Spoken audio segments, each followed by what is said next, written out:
একটু পিছিয়ে বসেন হালকা।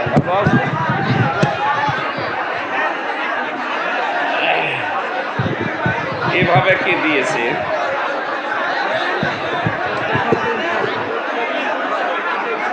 ঠিক আছে, ঠিক আছে। কেমন আছেন আপনারা? মাই কলা কোথায়? কানে আওয়াজ লাগবে, কানে, কানের দিকে ধরিয়ে দেন, হয়তো গলা ভেঙে যাবে। আমি ভাবছি আলহামদুলিল্লাহ, আলহামদুলিল্লাহ কাফা ওয়া সালামুন আলা ইবাদিহিল্লাযীনা ইসতাফা। আম্মা বা'দ ফাউযু বিল্লাহি মিনাশ শাইতানির রাজীম। বিসমিল্লাহির রহমানির রহিম।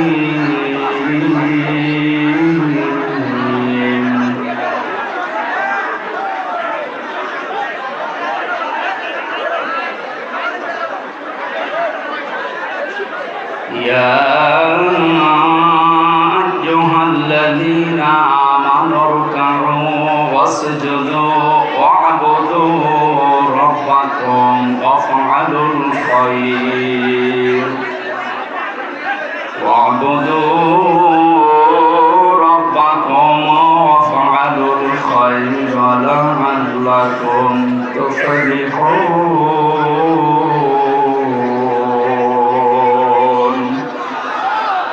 সাদাকতা ইয়া রাব্বানা। আল্লাহুম্মা সাল্লি আলা সাইয়্যিদিনা মাওলানা মুহাম্মদ।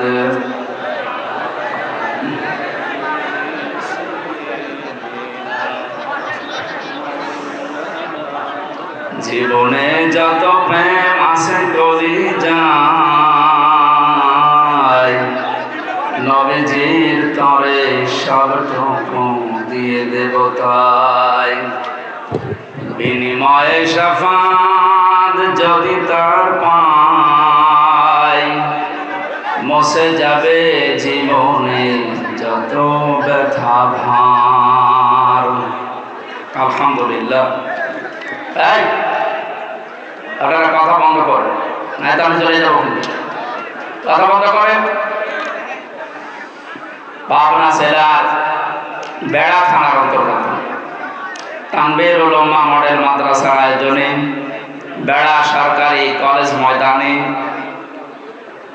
মহাবিশ্বের মহাবিশ্ব আমাদের মালিক, আমাদের মনিব, মহান রব্বুল ইজ্জাত ওয়াল জালালের মুখের পবিত্র বাণী কোরআনে কারীম তাফসীরুল কোরআন মাহফিলের স্বনামধন্য সভাপতি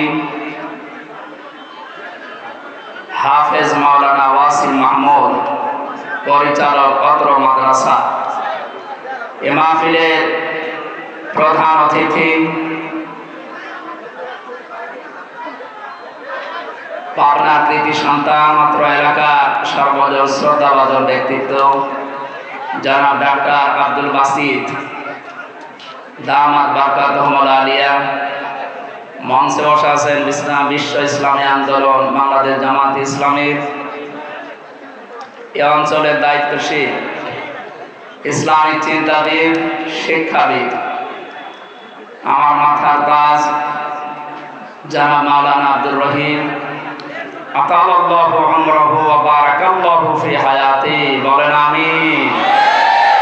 অনেক মানুষের নাম আপনারা দিয়েছেন এখানে, আমরা সবার জন্য দোয়া করছি। এখানে উপস্থিত আছেন বিশিষ্ট রাজনীতিবিদ, সমাজসেবক আলহাজ ফজলুর রহমান ফকির, ভিপি মোহাম্মদ শামসুর রহমান সহ অনেক মানুষের নাম দিয়েছেন, আমরা একবারে দোয়া করছি, সময় কম তো। ওয়ারফা'না লাকা যিকরাক। এদের সম্মান মর্যাদা আল্লাহ দিনের পর দিন যেন আরো বাড়িয়ে দেয়। মানুষের সম্মান মর্যাদা বাড়ে কিসে এখনো পর্যন্ত অনেকে জানে না। ইয়ারফাউল্লাহুল্লাযীনা আমানু মিনকুম ওয়াল্লাযীনা উতুল ইলমা দারাজাত। সূরা মুজাদালার ভেতরে আল্লাহ জানিয়েছেন আল্লাহ উঁচা করতে থাকেন। ইয়ারফা এটা মজারি, বর্তমান ভবিষ্যৎ, প্রেজেন্ট ফিউচার। দিন যত যাবে, এখন যেমন হচ্ছে, দিন যত যাবে উঁচা হতে থাকবে, বুলন্দ হতে থাকবে। তোমাদের ভেতরে যারা ঈমান আনে এবং যারা ইলম পায়, এদের মর্যাদা আল্লাহ দারাজাতুন না দিয়ে দারাজাত বহু বচন দিয়েছে। বিভিন্ন রকমের সম্মান মর্যাদা আল্লাহ দুনিয়া আখিরাতে বাড়াতেই থাকবেন। মুফাসসিরিন ইকরামে আয়াতের জবাব দিয়েছেন, সম্মান মর্যাদা আল্লাহ বুলন্দ করবেন, উঁচা করবেন তাদের সত্যিকার অর্থে যাদের ভেতরে ঈমান আছে। কি আছে বলেন তো? প্রশ্ন আসতে পারে, আমার ভেতরে ঈমান নেই। আপনার ঈমান আছে কিনা আপনাকে আমি জিজ্ঞাসা করছি, এবার দেখেন। সাহাবী প্রশ্ন করলেন, হে নবী, আমার ভেতরে যে ঈমান আছে আমি কিভাবে টের পাবো যে আমি ঈমানদার? নবীজি বললেন, ইযা সাররাতকা হাসানাতুকা ওয়া সাআতকা সাইয়্যাতুকা ফাআনতা মুমিন।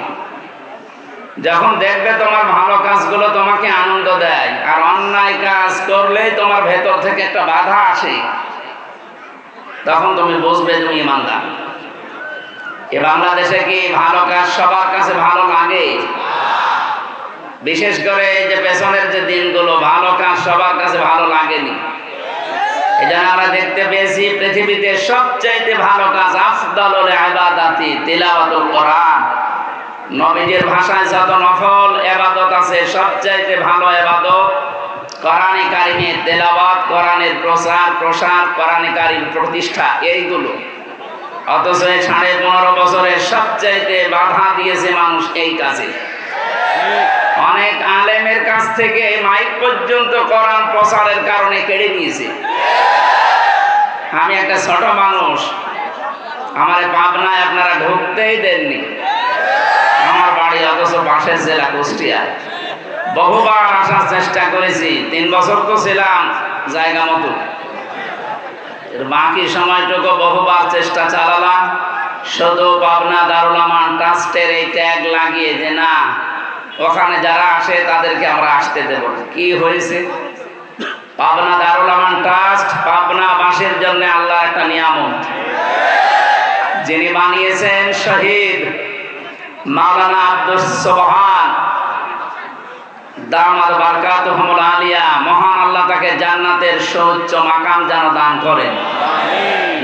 লোকটার কাছে পাবনাবাসী ঋণী, মন থেকে দোয়া করবেন তার জন্য। তাহাজ্জুদের নামাজ পড়ি, যা দিয়ে গেছে এই 55 বছর 53 বছরেও কেউ দিতে পারেনি। বাংলাদেশের এই পাবনা জেলার বিশেষ করে বেড়া সাথিয়ায় আসলে মনে পড়ছে বিশ্ব ইসলামী আন্দোলনের অন্যতম সৈনিক, আমাদের অভিভাবক শহীদ মরহুম মাওলানা মতিয়ার রহমান নিজামী রহমতুল্লাহ আলাইহি। আল্লাহ তার কবরটাকে জান্নাতুল ফেরদাউস বানিয়ে দেন। এই পাবনা দারুল আমান ট্রাস্টে যিনি কথা বলতেন, আন্তর্জাতিক খ্যাতি সম্পন্ন মুফাসসিরে কোরআন শহীদ আল্লামা দেলাওয়ার হোসাইন সাইদি রহমতুল্লাহ আলাইহি। আমি একটা দিন পেয়েছিলাম জেলখানার ভেতরে মাত্র 10 মিনিটের জন্য। আমাকে 8-10টা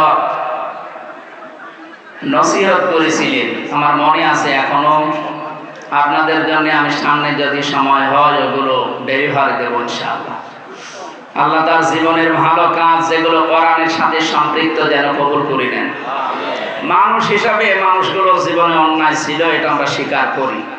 মানুষ বলতে ভুল আছে, সুতরাং যাদের নাম নিলাম এই মানুষগুলোকে আল্লাহ যেন তার গাফফার নামের খাতিরে সত্যি মাফ করে দেন। বলেন আমিন। এই কি আসছেন? আপনার মানুষ তো এরকম না। আরে ভাই, এটা তো রাজশাহী বিভাগ। কালকে ছিলাম লালমনিরহাট মাঠ গ্রামে, ওইটা ছিল রংপুর বিভাগ। ওই বিভাগের মানুষের নামে একটা ঝামেলা আছে। কি বলেন তো? সম্মানিত মা বোনেরা, আমরা মনে হয় কোন জায়গায় আছেন আমি জানি না, সেখানে আছেন আপনাদের জায়গা হচ্ছে না। আপনারা একটু সামনের দিকে যদি জায়গা থাকে, 1 হাত জায়গা থাকলেও, 1 বিঘত জায়গা থাকলে একটু চেপে বসেন। এটা এখন জান্নাতের বাগান হয়ে গেছে। আপনারা যেখানে আছেন, আমরা আছি, যদিও এটা কলেজের ময়দান, কিন্তু এটা এখন জান্নাতের বাগান। নবীজি বলেন, দুনিয়ার এই ময়দানে কেউ যদি কাউকে একটু জায়গা করে দেয় বসা, আল্লাহ নিজে জান্নাতের ভেতরে তার জন্য জায়গা করে দেবেন। সুতরাং আপনাদেরকে আমরা আহ্বান জানাচ্ছি, একটু নড়ে চড়ে তাদেরকে একটু বসতে দেন। মঞ্চে বসা ওলামায়ে কেরাম, সামনে বসা মুসলমান ভাইরা, পর্দার আড়ালের সম্মানিতা মা এবং বোনেরা, প্রশাসন দেখলাম এসেছে বহু, প্রশাসনের ভাইরা, এখন আর আপনাদের লাগবে না। আমি গত বছরও মনে হয় জেল থেকে বের হওয়ার পরে পাবনা দারুল আমান ট্রাস্টে অনুষ্ঠান ছিল, আপনারা আমারে আসতে দেন। কার ইশারায় দেননি আমরা জানি, সে মানুষগুলো কই? আজকে আসেন তো, এই যে মাইক ছেড়ে দিলাম, নেন, কেড়ে নেন। আজকে আপনি এমন জায়গায় আছেন জনসম্মুখে আর আসার ক্ষমতা নেই, অথচ ইমান যাদের সত্যিকার অর্থে আছে, এই যে হাদিস বললাম, ভালো কাজ দেখলে যাদের ভালো লাগে, অন্যায় দেখলে যাদের কাছে খারাপ লাগে, এদের ইমান আছে। এই ইমান অনুযায়ী এবং যারা এলেম পায়, এলেম অনুযায়ী যারা কাজ করে। আজকে 4টা কথা আছে আয়াতে সফল হওয়ার জন্য, আমরা এগুলো তাফসীরের সাথে মিলানোর চেষ্টা চালাবো ইনশাআল্লাহ। এটা রাজনৈতিক মঞ্চ নয়, আর আমি রাজনৈতিক ওই রকম ফিগারও না। যারা আছে রাজনৈতিক ওই ময়দানে, তারা ওই ময়দানের কথা বলবে। আমাদের অভিভাবক, আমাদের মাথার তাজ, আমাদের মুরব্বী ডাক্তার শফিকুর রহমান আমিরে জামাত আমাদেরকে আদেশ দিয়েছেন, নির্দেশ দিয়েছেন তাফসীর মাহফিলগুলোতে তাফসীর করার জন্য।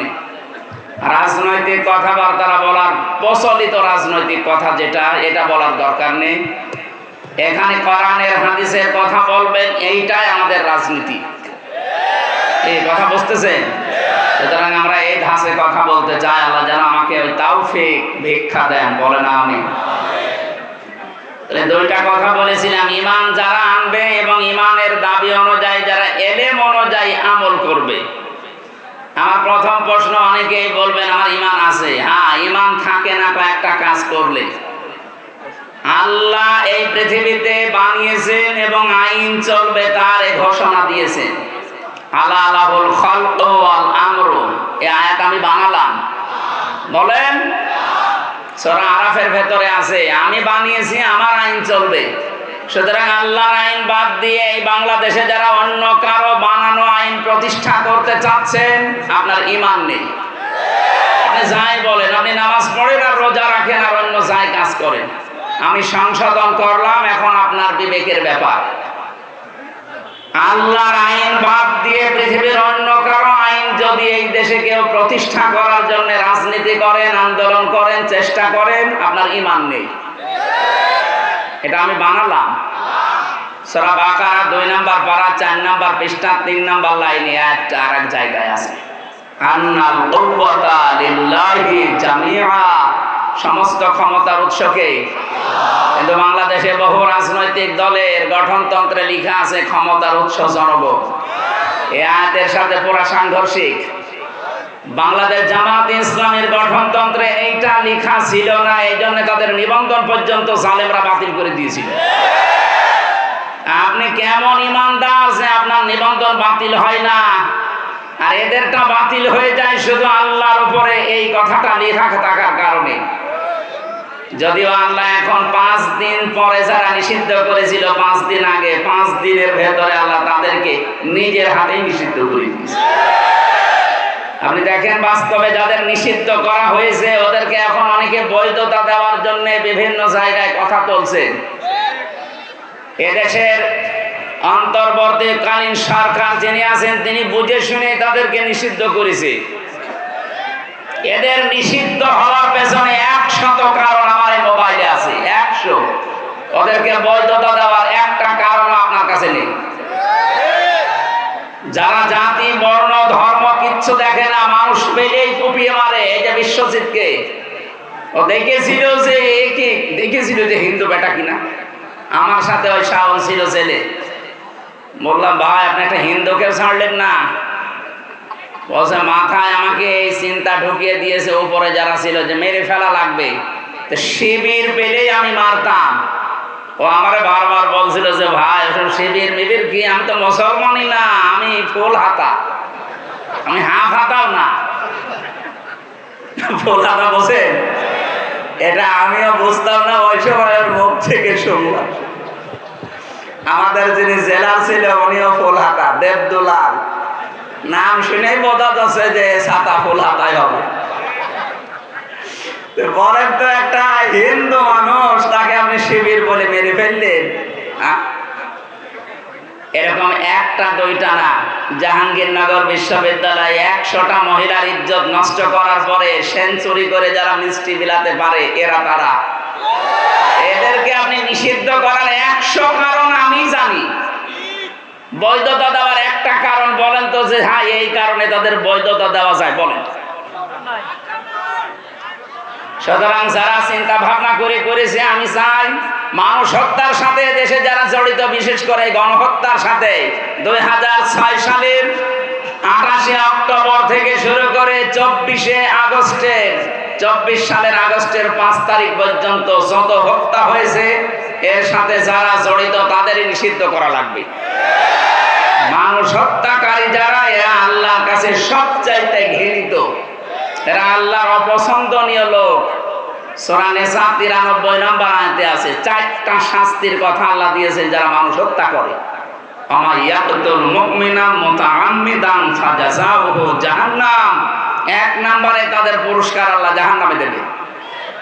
2 নম্বরে আল্লাহ রাব্বুল আলামিন বলেন ফাজাযাউহু জাহান্নামু খালিদান ফিহা। মানুষ হত্যাকারী যারা, বিশেষ করে মুমিন হত্যাকারী, এদের প্রথম পুরস্কার আল্লাহ জাহান্নামে দিয়ে শেষ করে দেবে না, চিরকাল সেখানে থাকা লাগবে। কথা বুঝতেছেন? শুধু এতটুকু আল্লাহ শেষ করেননি, আগাদিবাল্লাহু আলাইহি, আল্লাহ রেগে থাকবেন তাদের উপরে, ওয়ালানাহু, তাদের উপর আল্লাহ নিজে বরদোয়া দেবেন, লানত দেবেন, ওয়া'আদ্দা লাহু আযাবান আযীমা, তাদের জন্য যন্ত্রণাদায়ক শাস্তি আল্লাহ রেডি করে রাখছেন। বলেন নাউজুবিল্লাহ। আপনি আর কাজ পেলেন না, মানুষ হত্যাটাকে বেছে নিলেন। গণহত্যার সাথে যারা জড়িত, পৃথিবীর ইতিহাস তাদেরকে ঘৃণিত করে ছেড়ে দিয়েছে। হিটলার, চেঙ্গিস খান, এই কথা বলছেন। এই মানুষগুলো মানুষ হত্যার সাথে জড়িত ছিল। একটা জীবনের মূল্য আল্লাহর কাছে এত বেশি। কোরআন পড়ে আমি 3টি পাপের শাস্তি পেয়েছি ডবল। আপনি একটা অপরাধ করলে আপনার শাস্তি একটা হবে। মান জাবিল হাসানাতি ফালাহু আশরু আমসালিহা ওয়া মান জাবিস সাইয়্যাতি ফালা ইউজসা ইল্লা মিসলাহা ওয়া হুম লা ইউযলামুন। বলেন আল্লাহু আকবার। কোরআনে কারীম জানাচ্ছে, কোন মানুষ যদি একটা ভালো কাজ করে, আল্লাহ কমপক্ষে 10 গুণ তাকে নেকি বৃদ্ধি করে দেয়। সিস্টেম অপর পৃষ্ঠায় দেখুন, কোন মানুষ যদি একটা অন্যায় কাজ করে, তার শাস্তি আল্লাহ অতটুকুই দেবেন, একটা, তার উপরে জুলুম করা হবে না। কিন্তু এই 3টা পাপের শাস্তি আল্লাহ আলাদা ভাবে বর্ণনা দিচ্ছেন। এই 3টা পাপ যারা দুনিয়ায় করবে, তাদের শাস্তি একটা না, ডবল হবে। ইদাআফু লাহুল আযাবু ইয়াউমাল কিয়ামাহ ইলা আখির আয়াত। সূরা ফুরকান 19 নম্বর পারার 5 নম্বর পৃষ্ঠার 1ম নম্বর লাইনের 69 নম্বর আয়াতের প্রথম অংশে আছে, আল্লাহ বলেন তাদের শাস্তি আমি ডবল দেব। কাদের? এর আগে আল্লাহ 3টা কথা জানিয়েছেন, ভালো করে মিলাবেন। আমি জানি আমাদের রাজশাহী, খুলনা, রংপুরে সমস্ত বিভাগে এই গুণাগুলো আছে, কিন্তু হালকা, এগুলো বেশি চট্টগ্রাম, সিলেটে। এটা দেখেন তো আমাদের এলাকায় যে সমস্ত জেলায় আছে কিনা। ওয়াল্লাযীনা লা ইয়াদউনা মা'আল্লাহি ইলাহান আখার। 1 নম্বরে দুনিয়ায় যারা আল্লাহকে ডাকে, কিন্তু পাশাপাশি অন্য কাউকে জুড়ে দেয়। যখন আল্লাহর জিকির করছে, সুবহানাল্লাহ, আলহামদুলিল্লাহ, লা ইলাহা ইল্লাল্লাহ, আল্লাহ আল্লাহ। এরপরে দেখবেন ইয়া আলী বাবা, শাহ আলী বাবা, কেবলা বাবা, কেল্লা বাবা, ফতে বাবা। আমি জানি এই এলাকায় এসব এখনো হয়নি, আছে কিছু হালকা, এগুলো চলছে বেশি। চট্টগ্রাম আর সিলেট বিভাগের ওই জেলাগুলোতে ওরা 180 মাইল বেগে চালাচ্ছে। আমি নাম ধরি না, তারপরও সতর্ক করার জন্য বললাম। এই যে আমার তাহেরি ভাই, কি জিকির বলেন তো, কেল্লা বাবা, ফতে বাবা। ফতে বাবা নামে কোনো জিকির আছে? এখানে শব্দ ছিল মাআল্লাহি ইলাহান আখারা, আল্লাহকে ডাকে না তা না, ডাকে তার সাথে সাথে অন্য কাউকে যারা ডাকে তাদের শাস্তি হবে কয়টা বলেন? ডবল হবে, ডবল। যেহেতু রেকর্ড হচ্ছে, এটা সারা বাংলাদেশে কালকে ছড়াবেন। যারা জেনে হোক না জেনে হোক এই গোনায় আছেন, আপনি এখনই থামবেন। আল্লাহ বাদে অন্য কারো জিকির করা মানুষের জন্য জায়েজ নেই। এমনকি নবীজিরও জিকির হবে না, নবীজির দরুদ হবে। কথা বুঝতেছেন? যেখানে নবীজির জিকির করা জায়েজ নেই, কিসের কেল্লা বাবা, কিসের ফতে বাবা? আজকে থেকে সতর্ক হবে। এই ধান্দায় কিন্তু ওরা মানুষকে জাহান্নামে নিয়ে যাচ্ছে। এরপরও যদি আপনি সতর্ক না হয়ে ওদের মতো জিকির করেন, যান, আপনাকে আমি আরো ঠেলে দিচ্ছি। 2 নম্বরে ওয়ালা ইয়াকতুলুনান নাফসাল্লাতী হারামাল্লাহু ইল্লা বিল হক। অন্যায়ভাবে যাদেরকে হত্যা করা হয়, 2024 সালের 5 আগস্টের আগ পর্যন্ত যাদেরকে মারা হয়েছে, একটাও আদালত কর্তৃক নির্দেশনা ছিল। আপনি কোথায় পেলেন? যেভাবেই হোক আপনি মেরে ফেলেছেন, আর মানুষ হত্যা করার জন্য আপনার শাস্তি হবে। আল্লাহ বলছেন ডবল। কথা বলেন না কেন? আর এই মানুষগুলো এখনো পর্যন্ত বিশ্বের মডেলদের স্বীকৃতি পাওয়ার জন্য বিভিন্ন মিথ্যা কথা মানুষকে শোনাচ্ছে। বিশেষ করে 8-10 দিন এটা বেশি চলছে। যারা 2 বোন মিলে পালিয়ে গেছে, ওরা 2 জনই এখন বিশ্বের মানুষকে কথা জানাচ্ছে যে আমরা নির্বাচিত ছিলাম, আমাদেরকে উৎখাত করা হয়েছে। এটা ডাহা মিথ্যা কথা। আপনি যদি এখন কোন ঘোড়াকে জিজ্ঞাসা করেন যে 15.5 বছরে বাংলাদেশে নির্বাচন হয়েছে, ও হাসবে। কথা বলবে 15.5 বছরে নির্বাচন হইল কবে? 154 জন নির্বাচনের আগে তো ঘোষণা হয়ে যায়, যেখানে 151 জন হলে সরকার গঠন করা যায়। কথা বলে না কেন? তার মানে ওই নির্বাচন হয়নি। দ্বিতীয় যেটা দেখলাম, দিনের ভোট রাতেই হয়ে গেল, নির্বাচন হলো কখন? আর বাকি আমি তো জেলে ছিলাম, আমি জানি না। আমার মনে হয় বাকিটাও এরকম আল্লাহর রাস্তায় গেছে। কথা বলে না? এইরকম ডাহা মিথ্যা কথা একটা হাসি মানুষ বলতে পারে?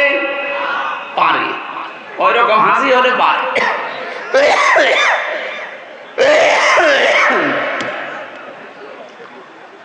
হাসি ওই রকম হলে পারে।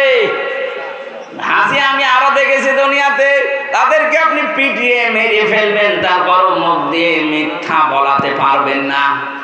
কারণ আল্লাহর ঘর যে দেখে আসে, এরপরও যদি ওর হেদায়েত না হয়, ওর কপালে আর হেদায়েত নেই। কোরআনে কারিমে আল্লাহ জানিয়েছেন, ইন্না আউয়ালা বাইতি উযিআ লিন-নাসি লাল্লাযী বিবাক্কাতা মুবারাকান ওয়া হুদাল লিল আলামিন। এই পৃথিবীর প্রথম ঘর এই কাবা, যেটা বাক্কা মক্কায় অবস্থিত। এর ভেতরে মোবারক কিছু জিনিস দেওয়া আছে, বরকতময় জিনিস আছে। এই কাবাকে আল্লাহ বরকতময় করে দিয়েছেন। শুধু না, ওয়া হুদান লিল আলামিন, বিশ্বের মানুষের জন্য এটা একটা হেদায়াত। এটা কি? কাবা শরীফ দেখে আসার পরও আপনি মিথ্যা ছাড়তে পারেন না, তার মানে আপনার কপালে হেদায়েত নেই। কথা বলেন এখন। এর পরের শব্দে আল্লাহ যেটা জানিয়েছেন, ওই শিক্ষা দেওয়ার জন্য আমি পয়েন্টটা আনলাম, ভালো করে শুনবেন। কোরআনে কারীম জানাচ্ছে ওয়া মান দাখালাহু কানা আমিনা। এ কাবার মর্যাদা এত বেশি আল্লাহর কাছে, কোন মানুষ যদি কাবার চত্বরে আসতে পারে আল্লাহ তাকে নিরাপত্তা দিয়ে দেয়। আপনি বোঝেননি এখন আমি কি বলতে চাই, এবার আমি বোঝাচ্ছি। কাবার এলাকায় গেলে নিরাপত্তা দেয় কে? আরো জোরে। ওখানে ঘর আছে কার? আরো নিদর্শন আছে। ফিহি আয়াতুম বায়্যিনাতুম মাকামু ইব্রাহিম। ওখানে বহু নিদর্শন আল্লাহর আছে স্পষ্ট, তার ভেতরে মাকাম ইব্রাহিম একটা। আমি যেটা এই আয়াত থেকে শিক্ষা দিতে চাই, প্রায় 8টা-9টা তাফসীর আমি মিলিয়ে বের করেছি। কাবার চত্বরে আল্লাহর নিদর্শন আছে, আল্লাহর আইন ওখানে চলে। আইন চলে কার? আরো জোরে বলেন। আল্লাহর বিধান ওই এলাকায় জারি আছে, এজন্য আল্লাহ পুরাটা নিরাপত্তা দিয়ে দিয়েছেন।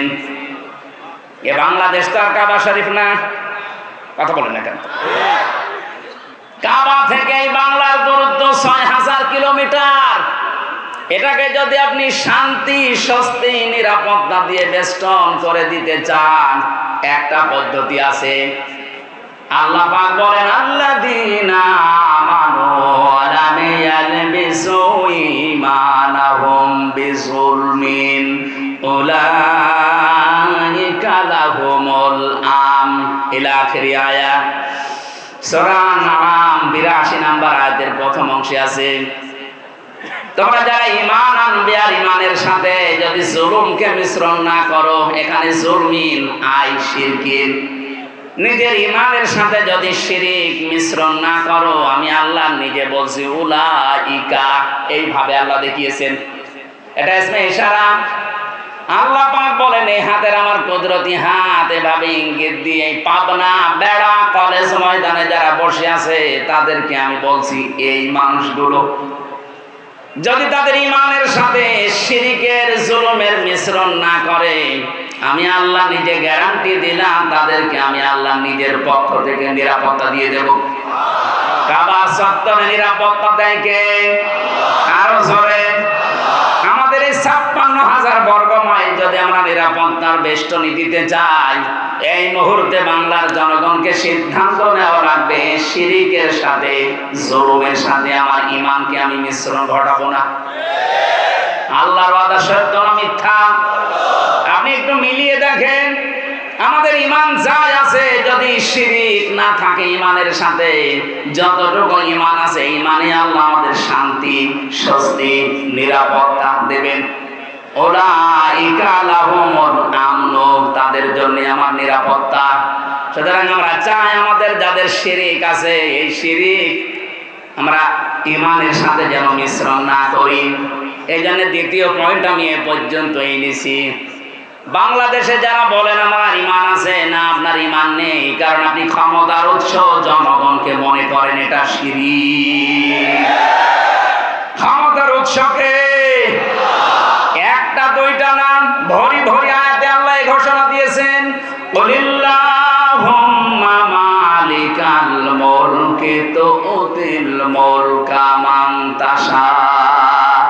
এই আয়াত যারা পড়ে, এই আয়াত যারা বোঝে, এরপরেও যদি বলে ক্ষমতার উৎস অন্য কেউ, সে মুশরিক। আরো জোরে বলেন। সুতরাং আমরা যারা জেনে হোক না জেনে হোক এই শিরিকে আছে, এখনই আপনার আকীদা, ঈমান, বিশ্বাস পাল্টাবেন। যারা আজ বলেন বাংলাদেশ জামাতে ইসলামী এদের আকীদা ঠিক নেই, এদের আকীদা যদি ঠিক না থাকবে, এইটা তাদের গঠনতন্ত্রে লেখা থাকতো না যে ক্ষমতার উৎস আল্লাহ। এই কথা বলেন না কেন? আন্দাজে উল্টা পাল্টা ফতোয়া দিয়ে মানুষের কাছে তাদের কালা করতে চান। একটা মিথ্যা অপবাদ কারো উপরে চাপিয়ে দেওয়া, তার উপরে জুলুমের নামান্তর।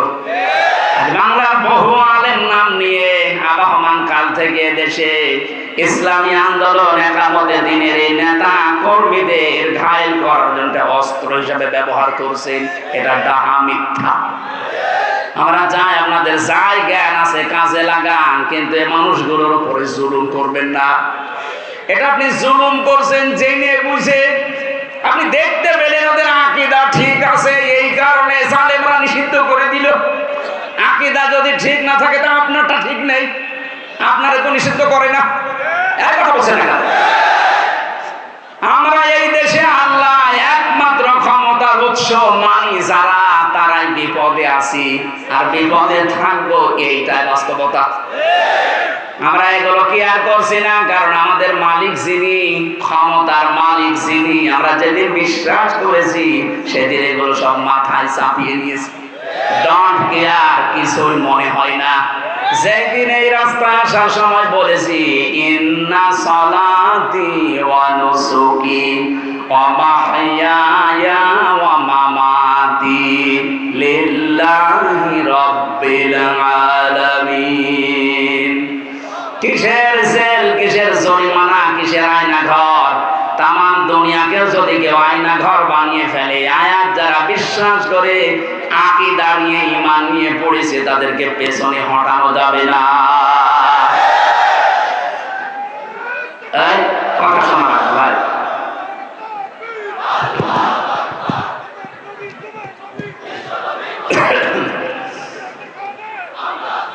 আমার ভাই, আমি জানি দেশে বহু মানুষের ঈমানটা আছে, এই জন্য আপনাকে আমি বাঁচাতে চাই আজকের এই অনুষ্ঠানের মাধ্যমে। আপনি যদি একটু মগজটা কাজে লাগান, আপনার বুদ্ধিটা একটু খাটান, দেখবেন পরিষ্কার হয়ে যাবে। এই শিরিকের কারণে আজ আমাদের দেশে নিরাপত্তা নেই। কথা বলে না কেন? তাছাড়া আল্লাহর গ্যারান্টি তো মিথ্যা হওয়ার কথা না। আমি আবার বলছি, আল্লাহ যেটা পারে ওটা অন্য কেউ পারে, এই বিশ্বাস করার নাম শিরিক। আর শিরিক যারা করে তারা মুশরিক। আর ফতোয়া লাগবে? আমি তো একবারই বলে দিয়েছি, আল্লাহ যেটা পারে অন্য কেউ পারে, বিশ্বাস আমরা করি না। কথা বলে না কেন? আপনি বিশ্বাস করেন যে আল্লাহ যেটা পারে অন্য কেউ পারে না? আপনি যেমন বিশ্বাস করেন সন্তান দিতে পারে শুধুমাত্র আল্লাহ, তাম দুনিয়ার সবাই মিলে চেষ্টা করলো এটা দেওয়া সম্ভব না। কথা বলে না কেন? এটা যেমন বিশ্বাস করেছেন দুনিয়া বানিয়েছেন আল্লাহ, আইন চলাতে পারে তার, অন্য কারো আইন এখানে চলানো জায়েজ নেই, এটা যদি এইভাবে বিশ্বাস করতেন বাংলাদেশে আল্লাহর আইন কায়েম হয়ে যেত। এই বিশ্বাসটা আসলেই মানুষ কেন জানি মনে করে না এটা রাজনীতি, এটা জামাতের কথা, এটা জামাতের বাবার কথা। জামাতের বাবা এই কথা বানিয়েছে, এটা আল্লাহ বানিয়ে দিয়েছেন। এ বিশ্বাস যাদের নেই তারা মুশরিক। তাদের সম্মান মর্যাদা দিন যত যাবে বাড়বে না, আরো কমতে থাকবে। মুশরিকদের সম্মান মর্যাদা যদি দুনিয়ায় বাড়ে, তাহলে কোরআনের এই আয়াত কি করবেন আপনি? আল্লাহ মিথ্যা কথা বলতে পারেন? বলেন। এই জন্য আশা করছে আপনি নিজের আকীদা, বিশ্বাস, ঈমান এখনই পাল্টাবেন। আর যদি এমন দলে থাকেন যে দলের উৎস, ক্ষমতার উৎস জনগণ, এই বিশ্বাসে বিশ্বাসী, এখনই চলে আসবেন।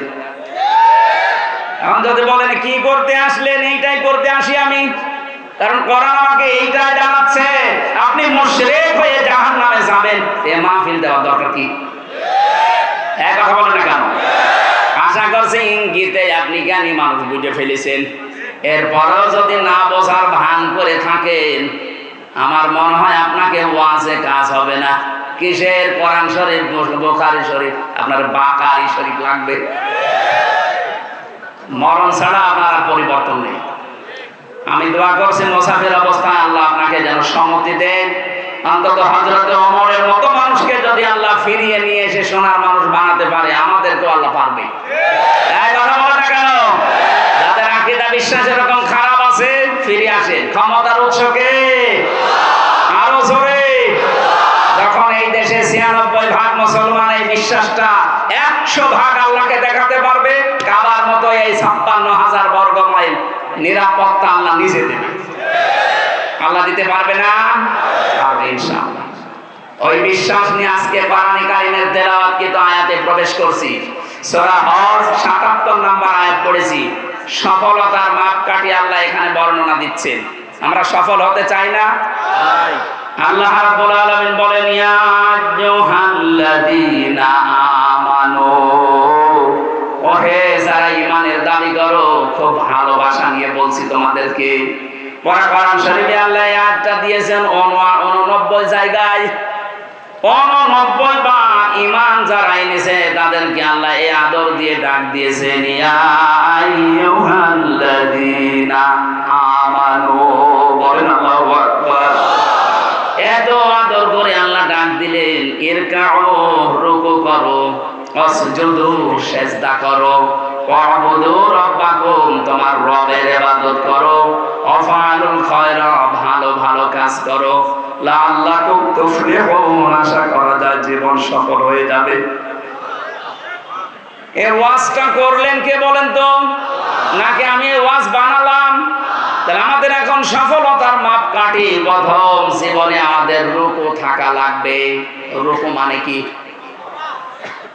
না না, রুকুর 99টা অর্থ আছে।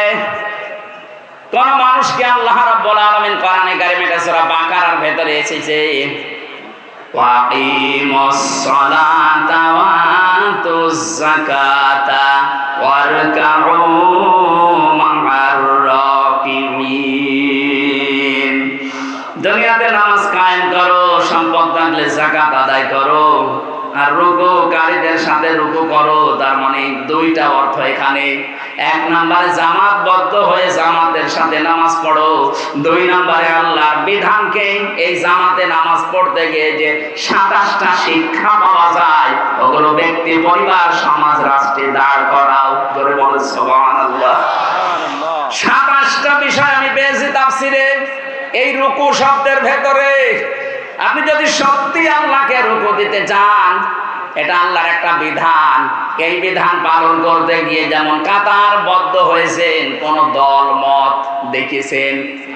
আরো জোরে বলেন।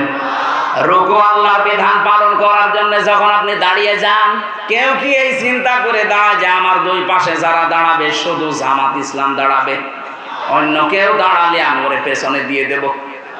কথা বলেন না কেন? এখানে যেমন আপনার মন উদার, আল্লাহ এইটাই আপনাকে পরিবার, সমাজ এবং রাষ্ট্রে দেখাতে চাই। ও হামজা, এখানে যেমন আল্লাহর একটা বিধান তুমি পালন করবে, রুকু, এটার জন্য যেমন সব এক হয়ে গেছো, এখান থেকে শেষ করে যখন ব্যক্তি, পরিবার, সমাজ আর রাষ্ট্রে যাবেন, তখন আল্লাহর একটা দুইটা বিধান নেই, এরকম রুকুর মতো বিধান আছে 499টা। কোরআনে আল্লাহ বিধান দিয়েছেন 500টা, ওখানে কায়েম হবে মাত্র একটা। এখনো কয়টা আছে? 499টা এই বিধান। এগুলো আর নামাজের ভেতরে নেই, এগুলো আছে ব্যক্তি, পরিবার, সমাজ, রাষ্ট্রে। ওইগুলো যে আমি আল্লাহকে দেখাতে হবে, তাহলে তোমার রুকু কবুল হবে।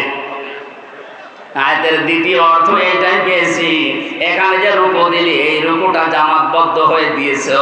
এভাবে জামাতবদ্ধ হয়ে আল্লাহর আইনগুলো প্রতিষ্ঠার জন্য কাজ করবা, এর নাম রুকু।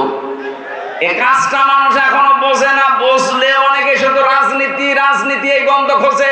এখানে রাজনীতি পেলেন কোথায় আপনি?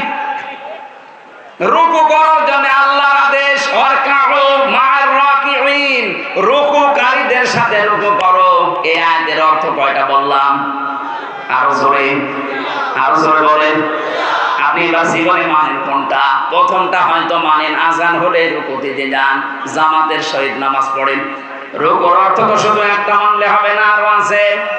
2 নম্বর অর্থ, আল্লাহ এই রুকুকে পরিবার, সমাজ, রাষ্ট্রে আপনাকে দেখাতে হবে যে হ্যাঁ আমরা রুকু করি। এই যে যারা বাংলাদেশে তাওবা করছি আমরা, অনেক মানুষ আছে শুধু আস্তাগফিরুল্লাহ আস্তাগফিরুল্লাহ পড়ে শেষ করে দিচ্ছেন। না, আপনার তাওবা এভাবে হবে না। এটা তো একটা বাক্য মাত্র। কোরআনে কারীম জানিয়েছে, তাওবা করতে চাও, সূরা জুমারের 53-54 নম্বর আয়াতে আছে, ওয়া আনিবু ইলা রাব্বিকুম ওয়া আসলিমু লাহু মিন ক্বাবলি আইয়াতিয়াকুমুল আযাবু সুম্মা লা তুনসারুন।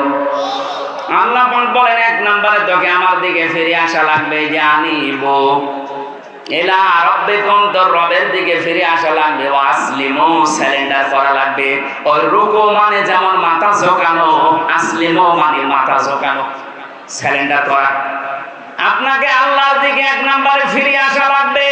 2 নম্বরে সমর্থন আল্লাহর যত আছে, আল্লাহর আইন আছে, তার সামনে স্যালেন্ডার করা লাগবে, আত্মসমর্পণ।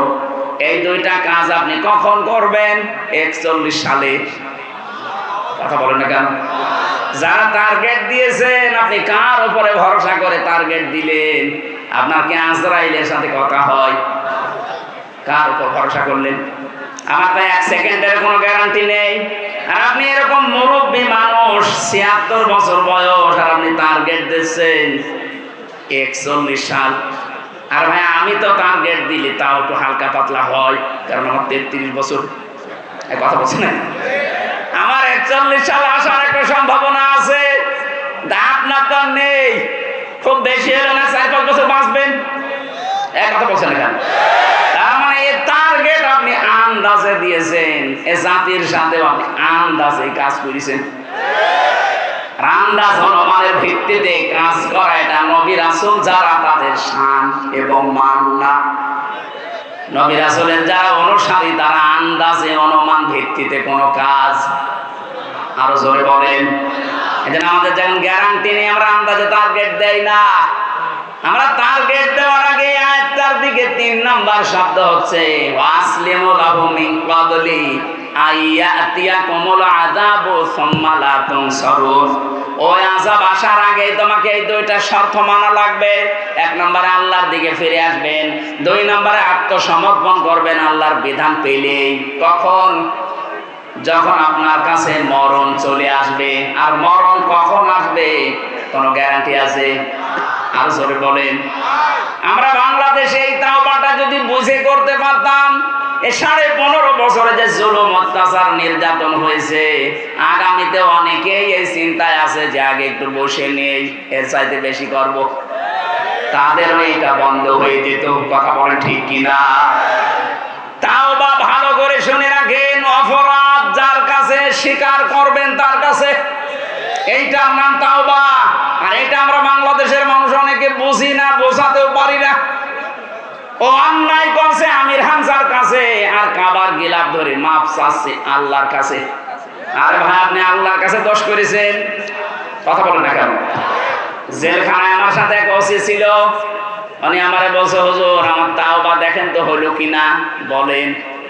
যে নির্বাচন গেল, এই নির্বাচনে রাত 12টার পর থেকে আমার এসআই এবং কনস্টেবল যারা ছিল, আরো কিছু মানুষকে সাথে নিয়ে রাত 12টার পর থেকে আল্লাহর নামে আমি ভোট কাটা আরম্ভ করলাম।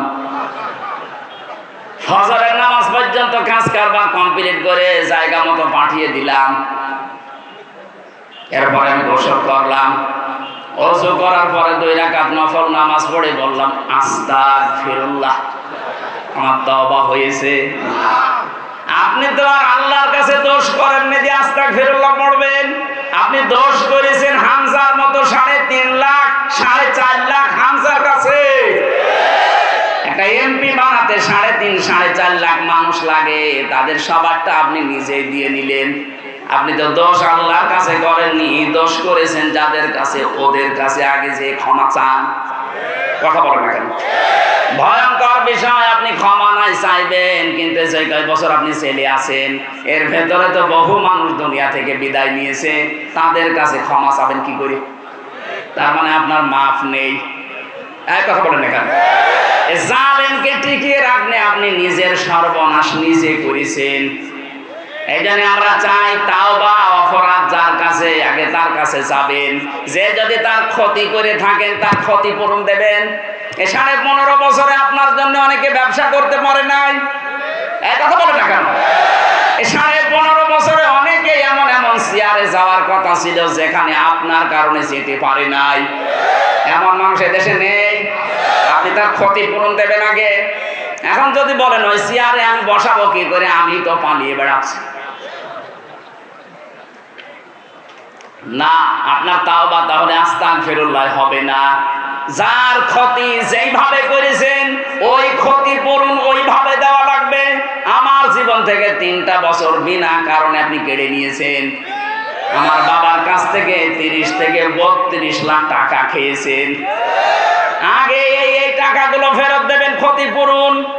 আর 3 বছর আমার মতো ফাঁসির কন্ডেম ছেলে থাকবেন, এরপরে বলেন হামজা মাফ করে দিন। এসব কিছু নেই, চামড়ার মুখ, আস্তাগফিরুল্লাহ, ভণ্ডামি করার জায়গা পান না। কথা কি কড়া হয়ে গেল নাকি? কিসের কড়া? এখনো শুরু হয়নি। আমাদের রুকু আসলে হচ্ছে না। সম্মানিতা মা বোনেরা, এই আয়াতের তাফসিরে আমি রুকু শব্দের ব্যাখ্যা পড়েছিলাম। কোন মহিলা যদি রুকু করতে চায়, তার জীবনে 4টা কাজ থাকা লাগবে। সম্মানিতা মা বোনেরা যারা এসেছেন, এবার কান খাড়া করবেন। নবীজি বলেন, এটা তিরমিজি শরীফের হাদিস, ইদা নাযারা ইলাইহা সাররাতুহু, যখন তার স্বামী তার দিকে বাইরে থেকে এসে তাকাবে, স্বামীকে আনন্দ দেবে। আপনাকে আল্লাহ এমন এমন জিনিসপত্র শরীরে দিয়েছে, স্বামীকে আনন্দ দেওয়ার জন্য ওইগুলো যথেষ্ট। আপনি আনন্দ দেন স্বামী বাদ দিয়ে, দেবরকে, দোলা ভাইকে। কথা বলেন না, আপনি নামাজ পড়ে রোজা রেখে কালো বোরকা পরে মনে করছেন আমি জান্নাতি। কিসের জান্নাত আপনার? স্বামী আসলে আপনাকে, স্বামীকে সাররাতুহু, তাকে আনন্দ দেওয়া লাগবে। সে যেভাবেই হোক, অঙ্গ ভঙ্গি দিয়ে হোক, সাজগোজ দিয়ে হোক, যদি দরকার হয় কাঁতো কুতো দেওয়া লাগে তাও দেবে।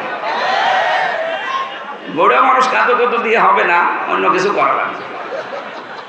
2 নাম্বার, ওয়াইদা গাবা আনহা হাফিজাতুহু, স্বামী যখন বাইরে চলে যাবে তখন তার সম্পদ, তার সন্তান, আপনার ইজ্জত, আপনার সম্ভ্রম, আপনার লজ্জাস্থান, আপনার শরীর, এগুলো হেফাজত করে রাখবেন।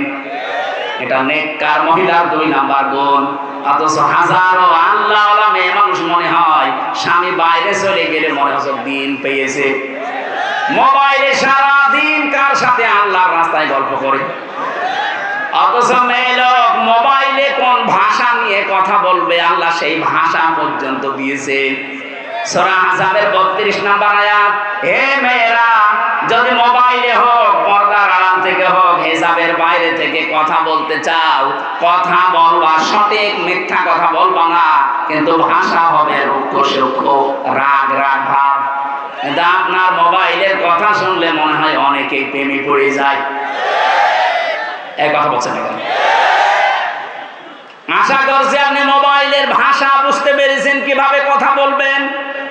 আননোন নাম্বার যদি আসে ধরবেন, ধরার পরে সালাম দেবেন। এরপরে যদি দেখেন না যে খোকার বাবা না, বা ওই যে 14 জন পুরুষের সাথে দেখা করা যায় যাচ্ছে, ওই 14 জন না, আপনার বাবা, আপনার ভাই, এরকম 14 জন আছে। সূরা নিসা 21 নাম্বার 22 নাম্বার আয়াতের তাফসীর দেখে নেবেন। এই 14 জন পুরুষ মানুষ বাদ দিয়ে পৃথিবীর কেউ, এমনকি কাবা শরীফের ইমামও যদি কল দেয়, কথা বলবেন সঠিক, মিথ্যা কথা বলবেন না। তো ভাষা করবেন এমন, আপনার কথা শুনে যেন মনে করে আল্লাহ এ কি মহিলা না আজরাইল। আর যদি শাবনূরের কণ্ঠে কেমন আছেন বিআই সাহেব, ওইভাবে মোলায়েম কণ্ঠ দিয়ে শুরু করেন, ও মনে করবে কাজ হচ্ছে। 2-4 দিন, 8 দিন, 10 দিন, 1 মাস পরে দেখবেন আপনারা নিয়ে আল্লাহর রাস্তায় চিল্লাই গেছে। চিল্লা বলা ঠিক হলো না, আল্লাহর রাস্তায় চিল্লা। 3 নাম্বারটা বলার জন্য আমি হাদিসটা বলছিলাম। মেয়েরা এবার সাবধান। সম্মানিতা মা বোন যারা এসেছেন, আমি এইটা বলার জন্য কিন্তু হাদিসটা এনেছিলাম। সত্যি কথা বলছি, অতুইনু আলা দীনি যাওজাতিহা, নবীজি বলেন নেককার মহিলা রুকু করছে তো ওই মহিলা, যেই মহিলা তার স্বামীকে দ্বীনের কাজ করার জন্য সাহায্য করে, উদ্বুদ্ধ করে, আর সময় দেয়। আপনার স্বামী মানবতার পক্ষে কাজ করে, দিন কায়েমের জন্য চেষ্টা চালাই, দিনের জন্য কাজ করে বেড়াচ্ছে।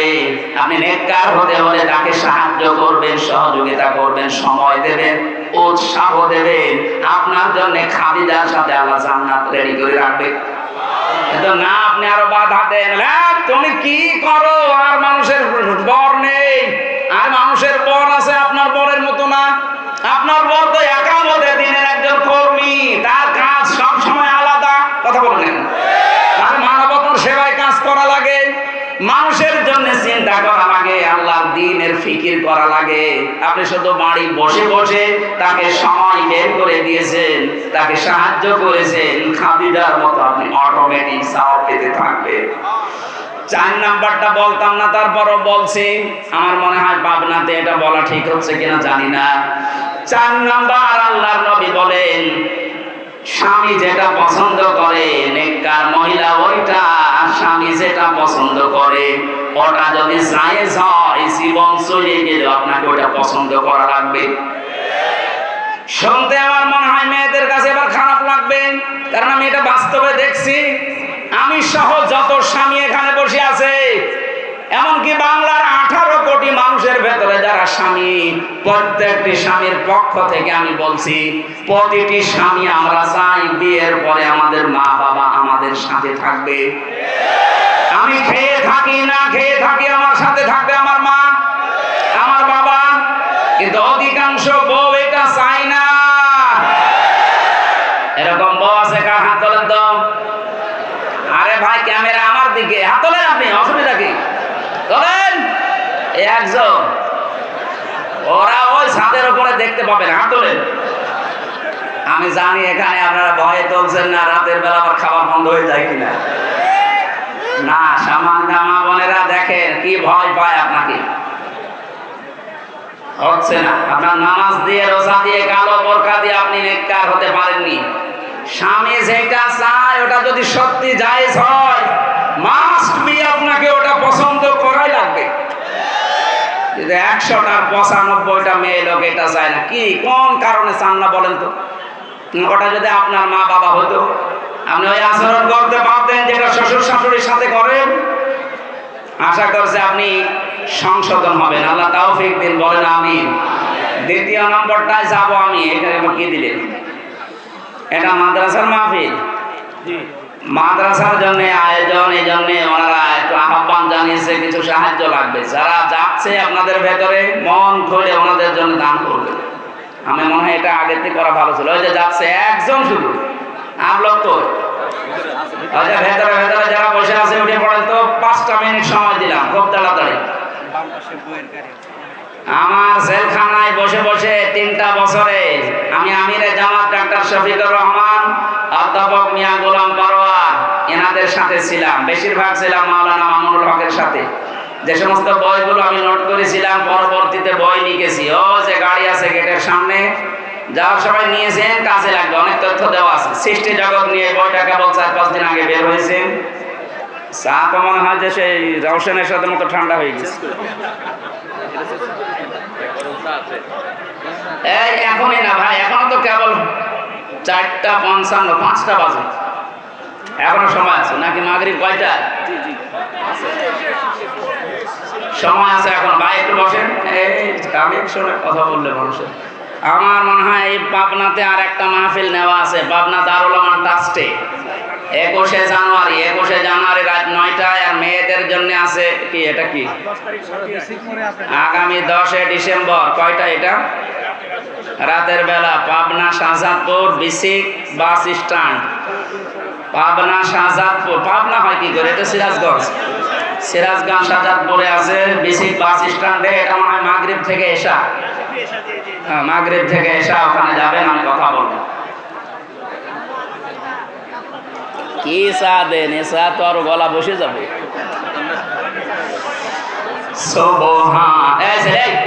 তাড়াতাড়ি করো, যারা গেছে ওদের কাছে তাড়াতাড়ি যাও। এই অনুষ্ঠান শেষে ওই গাড়ি থেকে নিয়ে যাবেন। এখন না, এখন উঠছে কারা? না, আরেকশনটা এখন দিয়ে দিলেন, আরো আগে পরে দিতেন। ছাতা করলে মানে আরেকটা শেষ করার পরে শুরু করতাম। সুবহানাল্লাহ। এর আগে টাকা তোলেনি তো, টাকা চেয়ে কি করলেন কি সারাদিন? ওই সময় তো মানুষ ছিল, আসরের নামাজ পড়ার আগে 10 মিনিট করে দিতেন। আমি পারি না এগুলো, আমার উপরে জোর করলে হয়, আমি পারি না এটা। পাবনা দারুল আমান ট্রাস্টে মনে হয় এসার পরে তুলে দেবে 21শে জানুয়ারি। আর মহিলা মাহফিল আছে মনে হয়, নাকি আমি জানি না, আমাকে ওটা বলেনি এখনো। যারা রাতের বেলা যাবেন 21শে জানুয়ারি। আর 20 তারিখে কে আছে আমি জানি না। হ্যাঁ, 10 তারিখে বা ডিসেম্বরের 10 তারিখে মাগরিব থেকে এশা পর্যন্ত, কথা কিন্তু ঠিক রাখেন ভাই। এটা যদি উল্টাপাল্টা হয় তাহলে মাওলানা রফিকুল ইসলাম খানের ওইটা কিন্তু সে পাবো না সিরাজগঞ্জ শহরে। হ্যাঁ, ওটা রাত 9টা 9:30 ওঠা লাগবে আপনাদের যেন মাগরিব থেকে এশা শেষ হয়ে যায়। 10 তারিখে যাবেন, আমরা কথা বলবো। এই সততা মাইক কাদের? পাবনা। ঠিক আছে, মাইক টাঙানো হয়নি, এমনি মাইকের আওয়াজ ঠিক আছে। কানের দিকে মাইক দেবেন আর রিভাব দেবেন। ইকো দেওয়ার দরকার নেই, রিভাব দেবেন। ভাই কি আরম্ভ করলেন আপনি? এখন কালেকশন হয়নি আপনার? এই তাড়াতাড়ি করেন, যান।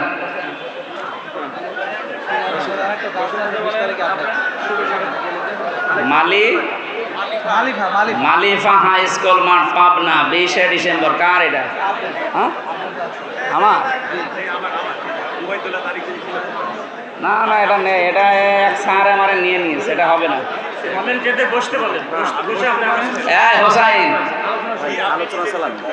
আরে ভাই নিয়েছি তো, কিন্তু এই যে স্বাধীনতার পর থেকে সব উল্টিয়ে গিয়েছে। নিয়েছি তো জেল থেকে বের হওয়ার পর, কিন্তু এটা ঠিক নেই এখন। এই মাহফিল আমার এক স্যারে নিয়ে নিয়েছে, এখন মাহফিলের তারিখ পাল্টাবে হয়তো, এখনই তারিখ দিয়ে না। কি ঝামেলা করতে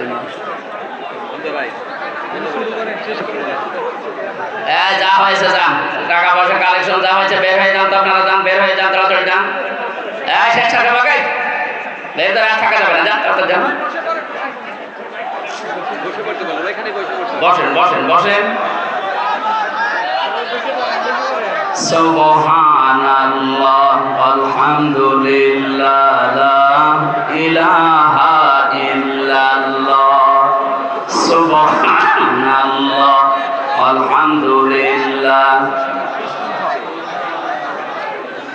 লা ইলাহা ইল্লাল্লাহ। সুবহানাল্লাহ আলহামদুলিল্লাহ। পাবনায় যে মালিফা নাকি মালিফা, এখানে 20 তারিখের যে কথা বলছে, জেল থেকে বের হওয়ার পরে ওই যে চাষকিয়া আছে আটঘরিয়া, হাজী আব্দুর রহমান, ওনারটা আমি নিয়েছিলাম ওর সাথে মিলিয়ে, কিন্তু ওনারটাও বাদ দিয়েছি, সেই হিসাবে এটা বাদ হয়ে গেছে। আর আমি এই স্বাধীনতার পর থেকে আর নিজের নিয়ন্ত্রণে নিয়ে, এখন আমাকে সংগঠন আমার উপরে যারা দায়িত্বে আছে, দায়িত্বশীল মানুষগুলো যেখানে যেতে বলে এই জায়গায় ছাড়া দেওয়া যাচ্ছে না। কোনো মাদ্রাসা লাগে, এতিমখানা, গ্রামে, মসজিদে, যুব সমাজ, এসব আর হচ্ছে না। সামনে হয়তো যারা দায়িত্বে আছে তারা ছাড়া মাহফিল আমি আর করতে পারবো না, বা অন্য যারা আছে তাদেরকে নিয়ে করে নেবে। এই জন্য বলছি এগুলো আর সিরিয়াল নেই, সব এলোমেলো হয়ে গেছে, এগুলো আবার ফের সাজাবো, সময় পাচ্ছি না। না, এই মাহফিলটা নষ্ট হয়ে গেল, এইভাবে হয় না। কালেকশনগুলো আপনারা আগের থেকে করে নেবেন। একবার ঘাস কেটে গেলে আবার তোলা ঝামেলা, একটা লাইন মতো ছিলাম আমি।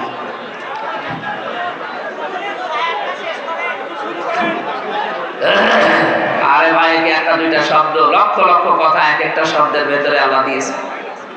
এর উপর শব্দের এত অর্থ পেয়েছি আমি তাফসিরে, এগুলো তাফসির আকার বলতে গেলে তো সময় লাগে।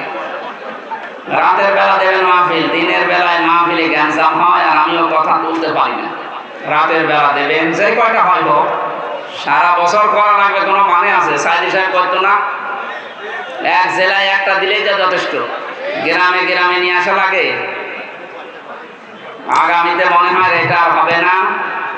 আমাদের যিনি একেবারে সর্বোচ্চ দায়িত্বশীল, উনি আমাকে জানিয়ে দিয়েছে আগামীতে মাহফিল করলে সর্বোচ্চ এক জেলায় 2টা, এই মাথায় ওই মাথায়। এই গ্রামে গ্রামে আর দেওয়ার দরকার নেই, লেখাপড়া করে করে তাফসির আকারে কথা বলবে, সেই হিসাবে বলা লাগবে। আমি মনে হয় কি হবে বলতে পারছি না, কারণ ওনার কথা মতো আমাদের চলা লাগবে। আগামীতে এটা আর করবেন না, সব মিলে কাস্টে দেবেন, নয়তো হয় পাবনা ওখান থেকে আরো 30 কিলো 40 কিলো দূরে, যেখানে এই মাথায় ওই মাথায় এরকম মিলিয়ে নেবেন, আমরা কথা বলবো। আল্লাহুম্মা আমিন। রব্বানা আতিনা ফিদ দুনিয়া হাসানা ওয়া ফিল আখিরাতি হাসানা ওয়া কিনা আযাবান নার। রব্বিরহামহুমা কামা রাব্বায়ানি সাগীরা। আল্লাহ তাআলা দিনের বেলায় হাজারো কাজ বাদ দিয়ে আমরা সবাই ছুটে এসেছিলাম কোরআন কারীম শোনার জন্য। যতটুকুই শুনেছি সফল হওয়ার জন্য, আল্লাহ জীবনে তুমি চূড়ান্ত সফলতা দিয়ে দাও। তোমার শান্তি স্বস্তি নিরাপত্তা পাওয়ার জন্য যে বিধান দিলে শিরক মুক্ত হওয়া লাগবে, জুলুম মুক্ত হওয়া লাগবে। বাংলাদেশে ৫৬,০০০ মা বর্গ মাইলকে আল্লাহ জুলুম আর শিরক মুক্ত করে দাও। তোমার পক্ষ থেকে আমান নিরাপত্তা দাও। এমাফের আয়োজন করতে গিয়ে যারা শ্রম দিয়েছে এদেরকে কবুল করে নাও। আমাদের প্রধান অতিথি ডাক্তার আব্দুল মাসেদ খান কবুল করো। আমাদের মুরব্বী মাওলানা আব্দুর রহিম সাহেব এসেছে মঞ্জুর করো। যত মানুষ এই জেলার মাঠের নিচে আছে আল্লাহ কোরআনের ইজ্জতে মাফ করে দাও। সম্মানিত মা বোনদেরকে অনেক বেশি ভালোবাসি। আল্লাহ ওদের যে দায়িত্বের কথা বললাম, মেহেরবানি করে এদের প্র্যাকটিক্যাল লাইফে এগুলো মেনে চলার তৌফিক দাও। আমি নিজে অসুস্থ, জেল থেকে বের হয়ে এখনো পর্যন্ত আমি স্বাভাবিক হতে পারি নাই। আমার এদের দোফা মাসকিন রোগ যদি তুমি দিয়ে থাকো, সুস্থতাও তুমি দিয়ে থাকো। আমরা অসুস্থ হলে তো তুমি সেবা দাও। আমাদের জাতির পিতা ইব্রাহিম নবীর এই দোয়াকে কবুল করে নাও। আল্লাহ তুমি আমার শরীরকে আগের স্বাভাবিক অবস্থায় ফিরিয়ে দাও। কখন কার কাছে আজরাইল কোন সময় পাঠাবে জানি না। যখনই আজরাইল আসবে তোমার এই কালামটা আমাদের মুখে দিয়ে দিও, লা ইলাহা ইল্লাল্লাহু মুহাম্মাদুর রাসূলুল্লাহ। আসসালামু আলাইকুম।